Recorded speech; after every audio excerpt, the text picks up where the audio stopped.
భూముల రిజిస్ట్రేషన్ విలువ ఇష్టం వచ్చినట్టు పెంచేశారని సాక్షి రాస్తే నమ్మద్దు, నమ్మము. అలాగే వైఎస్ఆర్ కాంగ్రెస్ పార్టీ మాట్లాడితే నమ్మద్దు, నమ్మం. కానీ తెలుగుదేశం పార్టీ అధికారిక పత్రిక అనాలేమో, కానీ అనకూడదు, వాళ్ళు ఒప్పుకోరు. కానీ తెలుగుదేశం పార్టీ మానస పుత్రిక అయినటువంటి ఈనాడు రాసుకొచ్చింది. భూముల రిజిస్ట్రేషన్ విలువ సగటున 20% పెంపు, నేటి నుంచి రాష్ట్ర వ్యాప్తంగా అమలు. ఇది విషయం. అంటే ఇప్పటిదాకా 100 రూపాయలు ఉంటే ఇప్పుడు 120 రూపాయలు, 120 ఉంటే పైన 12 24 పెరిగి 144 ఇట్లా అయిపోతుంది.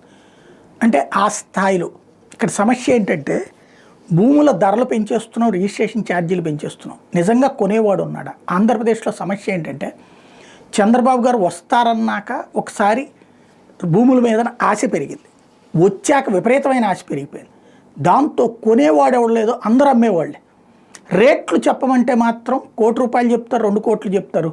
10 లక్షల రూపాయలు ఎకరం లేనటువంటిది కూడా 15-20 లక్షల రూపాయలు చెప్తున్నారు. 1 కోటి రూపాయలుకి లేక ఉన్నటువంటి భూమిని 4-5 కోట్లు చెప్తున్నారు. కొనేవాడు అంతంత పెట్టి కొనేవాడు లేడు. ఫస్ట్ సమస్య ఏంటంటే ఆంధ్రా నుంచి వెళ్ళి హైదరాబాద్లోను, బెంగళూరులోను, చెన్నైలోనూ బతుకుతున్నారు. కానీ అక్కడి నుంచి వలస ఇక్కడికి వచ్చేస్తున్నారా? ఇక్కడికి వచ్చి ఉద్యోగాలు చేస్తున్నారా? ఇక్కడికి వచ్చి ఉపాధి పొందుతున్నారా? ఎవరు పొందనప్పుడు ఇక్కడ భూమి ఎందుకు అకస్మాత్తు కొనాలి? బాగా డబ్బులు ఎక్కువ ఉంటే 1 ఇల్లు కాకపోతే 2 కాకపోతే 3, లేదా భూమి మీద పెట్టుబడి పెట్టాలనుకునే వాళ్ళు తప్పించి సాధారణ ప్రజలు కొంటున్నారా అంటే లేదు.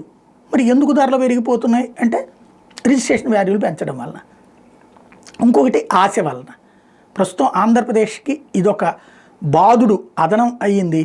ఇప్పుడు ఆ భూమి వాల్యూ ఇంతవరకు చచ్చి చెడి రూపాయి వస్తుంది చేతికి అనుకునేటప్పుడు మళ్ళీ అది కాస్త ఆ పెరిగే డబ్బులు తీసుకెళ్ళి ప్రభుత్వానికి ఇచ్చుకోవాల్సిన పరిస్థితి.